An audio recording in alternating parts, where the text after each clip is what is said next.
All right, here we are, Sue Sarvis. Oh my gosh, I'm so delighted to have you here with me today. Uh, Thank you. yeah, absolutely. So I was hoping, we're kicking off really this podcast, and you're one of the very first guests. So I'm Yay. so excited about that. And I guess the fact that you are at the cusp of a frontier is not new for you or your life or your career to be the first at doing something. So we're going to hear more about that later. But I thought what we could do first off is just give you a chance to, introduce you. Tell me, what should we know about you? Yeah, thank you so much, Amy. I really appreciate it. I'm very honored to be one of your first guests. So thank you. One of the first. So I'm Susana Sue Sarvis. I met Amy through a podcasting group. And one thing that we initially spoke about was my journey from going from a stay-at-home mom to now the president of a real estate company, Brokerage in Houston, Texas. And along the way, I have been a former teacher. I thought I was going to be a principal. I have my master's in educational leadership. And now I just joke I'm the principal of some unruly real estate agent adults who, can be more fun and interesting than the kids at times. So it's been very different kind of journey. And I feel like my story is pretty unique, but also translatable to women in multiple spaces. And so, now knowing that, I'm going to be hosting a podcast called She Leads Real Estate. And I'm also taking on women leaders in the real estate space as coaching clients. I currently have a few in addition to my 9 to 5 day job and really enjoy that. I think there's a part of me that wants to hold on to the entrepreneur in addition to being a leader at the company that I am with, which is Realty Associates in Houston, Texas. We have 6 offices and 1,200 real estate agents. We have 5 leadership staff and 6 staff in the office handling transactions and finance. And so that's where I am today. Well, there's a lot more to be there's a lot more story there. So I would love to get into a little bit of that. So why don't you share a little bit more about the journey? Like tell me the story. How'd you get into sales and sales leadership? Let's go there. Sure. So I um, graduated college right around 2007. And in 2008, I got both my real estate license and my teaching certificate. And it was a really crazy, challenging time. We had the mortgage crisis going on, housing market changing. We had teachers being laid off due to oil and gas prices, which were reflective of the housing market. And, it was a wild time. So I felt like having both would serve me in one way or another, whichever one kind of panned out first. I remember going to job fairs that school districts would have, and there being a line before the doors open down the sidewalk and like around the building. And I just thought I should have both. I feel like I need options. And so, I had both. I did teaching, dabbled in real estate. I ended up staying home with my twin boys when they were born, but I substitute taught in that interim time. I started my master's in that interim time. I think that having options and being flexible is one of the most powerful things that we can do for our careers.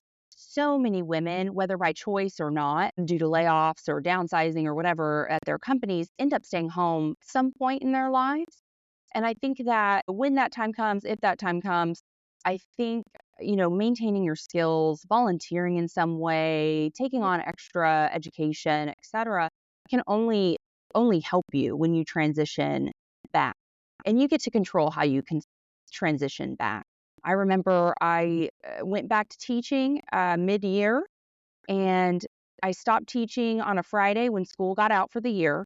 And I started that Monday at a boutique brokerage training real estate agents for 30 hours a week. That was my first staff position in the real estate world and space. And really went from teaching children on a Friday to professional development of adults on Monday. And it's very translatable. It's so translatable. You just have to be able to translate your skills from one area or sector to another. And I think that in and of itself is a skill set that everyone can work on and sharpen. And by the end of that summer, I was full time.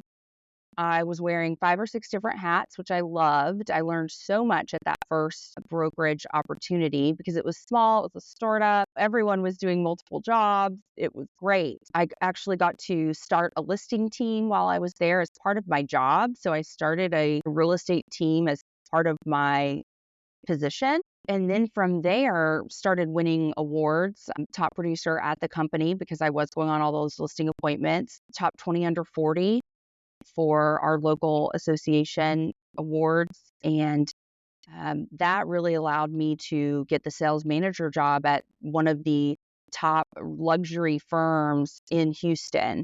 And so all that experience just kind of started to pile up and really got me ready for my next opportunity. So that's kind of the story of how I found myself in it. So you made the transition into real estate. Mhm. Talk to me a little bit about like your first leadership role. You were sharing when we initially met about some of the things that you did to get an opportunity of your real first role. Tell me more about that. Yeah, so all of my positions, with the exception of the one that I currently have, I've obtained through networking and really cultivating and nourishing, if you will, my network. I mean, I'll think of someone that maybe I haven't talked to in several months, and I'll just text them and say, "Hey, I just was thinking about you the other day. How are things?" Keeping your network vitality alive is so, so important. My first brokerage position, I actually got that interview through a double date. I went on a double date, and the woman was an employee of the brokerage. And I was telling her how I was thinking about leaving teaching and, I had my real estate license. And she said, "Oh, you should meet our owner." And her position was actually an ISA, inside sales. And when I met with the brokerage owner and operations manager, they said, "You don't need to be an ISA. We need someone to train our agents. And with your education background, this could, um, one of the top luxury firms in the city was through one of my vendor partnership relationships. Someone working in title knew that there were originally 2 sales managers at this large firm, and one had left. And the one that was still there, her words, was dying on the vine. And, could she give them my name? And I said, sure. And the rest is history. That was my first sales manager only position. Yeah. And then going to Compass, literally one of the agents picked up the phone and called one of the hiring managers and recommended that they chat with me. And I had interviewed for that role before, and I did not get it.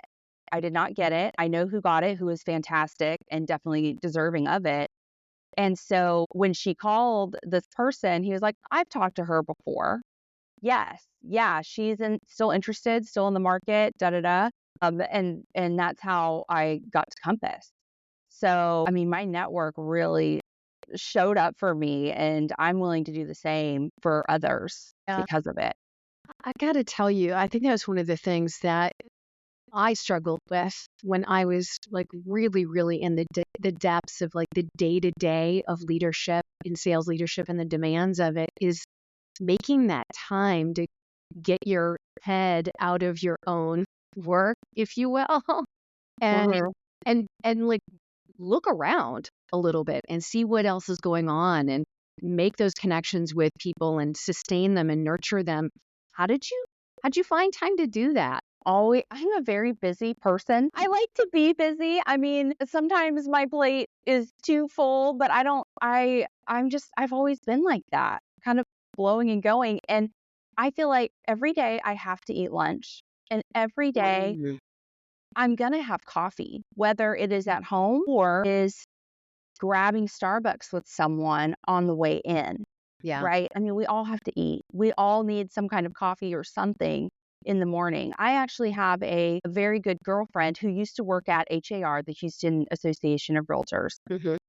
And she and I will have a coffee date and it's just virtual. Like we Yep. will call each other while we're having coffee. And I don't do that with everyone, but sometimes, she lives an hour away from me. Sometimes it's just that's how you maintain relationships. And I think that you can get into your own silo and head down. Absolutely. I think one thing about the real estate industry is we have to be our MLSs on committees. So if you're in brokerage management, you need to know the different form updates, changes, industry goings on. You have to. Yeah. I think that that is a good lesson, though, for anyone in any industry, that there has to be an association, whether it's for your trade, a trade association, or even just sales leadership association that you can get involved with and start meeting others, because I think that is so important. I agree. Absolutely. Absolutely.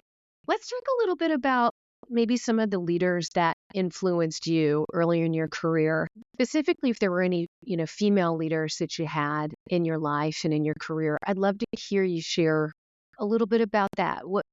Was there any one single or multiple female sales leaders that you had in your career that really had an impact on you? Can you talk Sure. about that? My former leader at Compass, I absolutely adored. She was in the real estate management space as managing director of Houston, but also an attorney by trade. And so I really valued her knowledge and expertise, but she also really had a great way of connecting with people personally, Mm-hmm.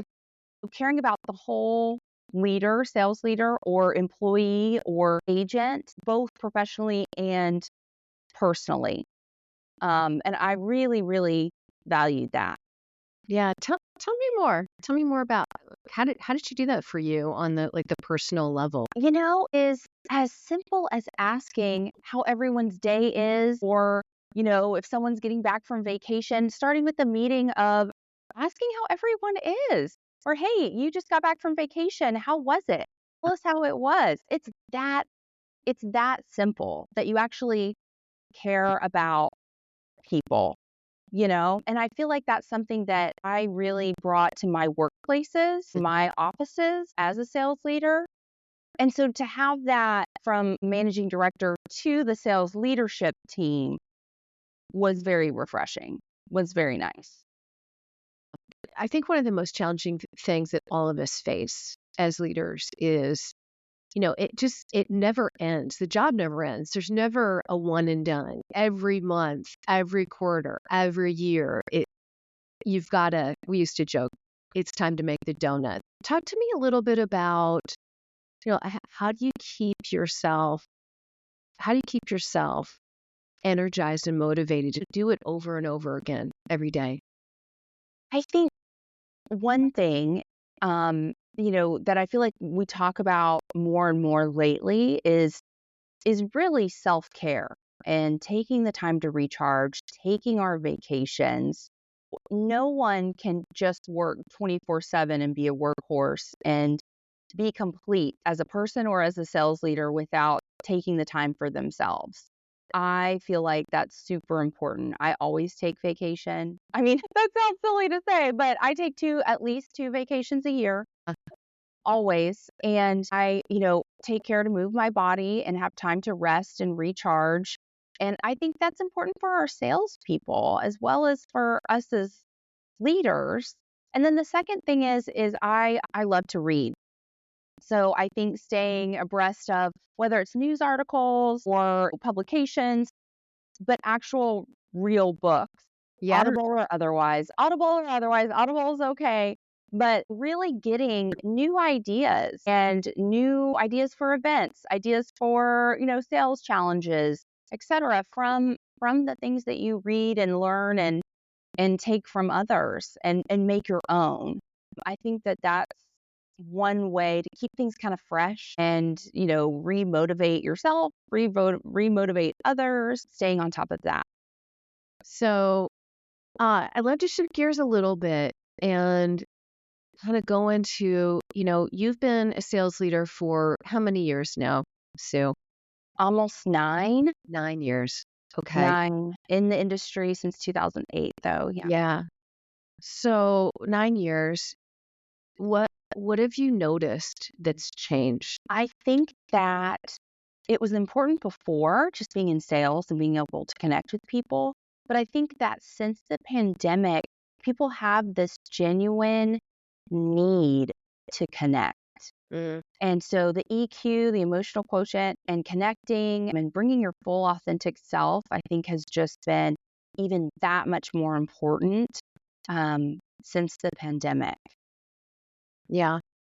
Is there something that you try to do for your teams to model that authenticity? Can you talk a little bit about what comes to mind there? I think that our workplace culture has to come from a place of authenticity. Like, I feel like our offices and their events, I'm going to start a little bit on the selfish side with me, but I'll bring it home. Yeah, that's So okay. Go wherever you want to I, go. okay, okay. So I want the office place culture that we have, it's ours. And yet I want it to be reflective of me Yeah. and also of those that are there and make it a great place to be. I want someone that comes to visit our office. If it's a real estate agent, maybe in other people's industries, it's an employee that's interviewing. Yeah. I want them to walk into an event and feel like, oh, this feels good. This feels good. These people feel genuine and authentic, have a good feeling from being around the team and the events that we host. So everything that we plan and curate for our agents, we're very considerate of, okay, is this an event that feels like us? It feels like the leadership team because we want to attract this type of agent, an agent that an employee that has integrity above reproach, that is genuine, that is authentic, brings their authentic self to work, and is a creative problem solver. I want agents that are able to bring problem solving, to their transactions because we have to be flexible even in our transactions.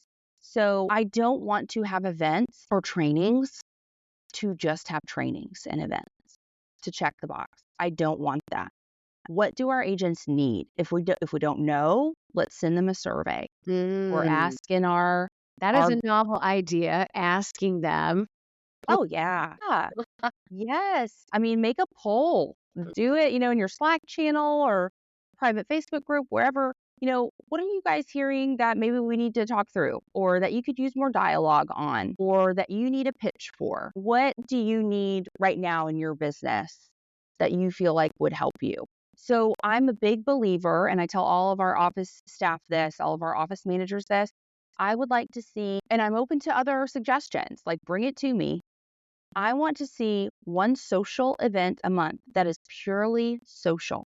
Mm, An agent or salesperson that has their stuff together and is always hitting their goals may not want another training.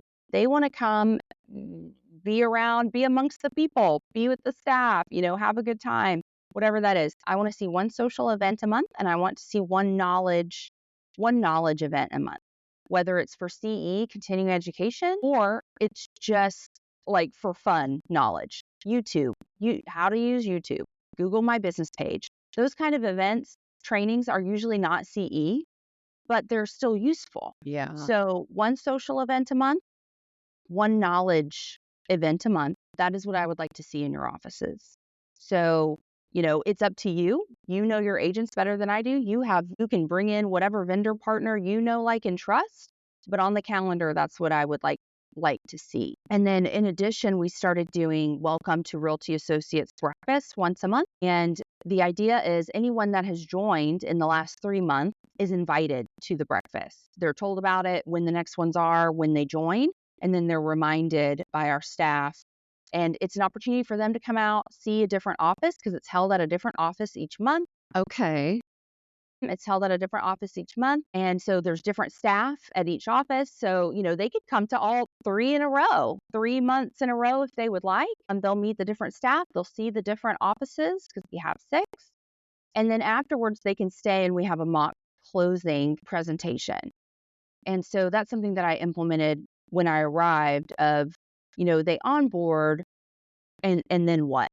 Let's bring them in and have something that feels good, that they're being hosted, that they're invited to see the other offices. And I feel like that gives them a sense of ownership. Like they see this office, they're invited to the other offices, they know where they are when they want to bring clients in to the conference rooms, et cetera. If they need to do that, they can. I really want them to feel a sense of pride and ownership in being with us. I think that's what every leader needs to think about. Is their salesperson, they're hitting their goals, that's great. Are they glad to be here? Are they proud to be here? If they're not, like, how can we start fostering that? Sue, when we met, you told me a little bit about your own personal story when you applied for a role that you weren't quite meeting all the qualifications for. I would love for our listeners to hear about that experience. Yeah, sure. It was, I was at Compass. I was at my former company, and I don't know if I mentioned this to you, I had been expressing to my leadership that I would like to do something else. I would like to do something more, et cetera. And, it had been heard and received well, but there wasn't movement on it. And so, invited to a webinar. We were listening to a webinar of a very esteemed company, and I decided to go to the website while we were waiting for it to start and start poking around, just looking at the various legs that the company had. And it happened to have an executive recruitment leg. And so I clicked on that. There was only one position in Houston, Texas, and it was for president, but you had to be a broker. One of the qualifications was you had to have your broker's license. And believe it or not, I did not have that. I never needed it. At large companies, there's typically 1, maybe 2 brokers of record for the company, sometimes in the entire state. Yeah. And so as sales manager, you did not need that. You were qualified to be a licensed supervisor without having your broker's license. And so I did not have that license yet. I really thought about it. I thought about not applying. And then I thought, well, I'll just apply and I'll get it before they probably interview me. So I clicked on apply, started looking at what I was lacking as far as classes, and the review class is only offered so many times a month. And I started, like, the next weekend taking my classes and making sure I had everything I needed to sit for my test. You have to fill out an application, get all your former brokers to sign it, make sure you had classes, and then I wanted to take the exam review. So by the time I had my first interview, and I remember thinking, okay, what am I going to say if they ask, are you a broker? Because the answer is no. I decided I would say, I will have it by the time there's an offer, because I knew I would. It wouldn't be a question. So finally, at the end of my first interview, I was asked about it. And did I have it? And I said, you know what? I will. I'm already got the classes. I take my exam on this day. And so I had the plan. I had it in place. It would not be an issue. And it wasn't. We moved on to the next question.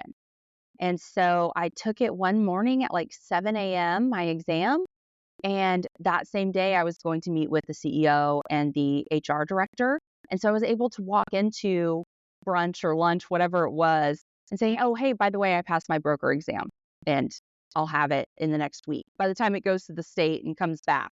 And that felt good. Like I didn't have it. I had to get it. I got it. And it was a non-issue. Yeah. Like, I love that. I think so many of us get stopped by that, like, oh, I don't have these 2 or 3 things that this role says are required.